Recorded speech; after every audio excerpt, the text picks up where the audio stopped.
gosh.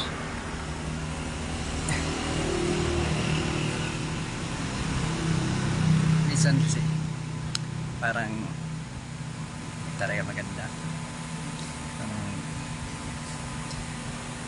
May mga nagagawa kong may mga desisyon ako sa buhay na hindi pala dapat. Kasi yung mga desisyon ko yun, mga biglaan at nag-isipan, mga biglaang desisyon na hindi ko pinag-isipan. Pangalawa,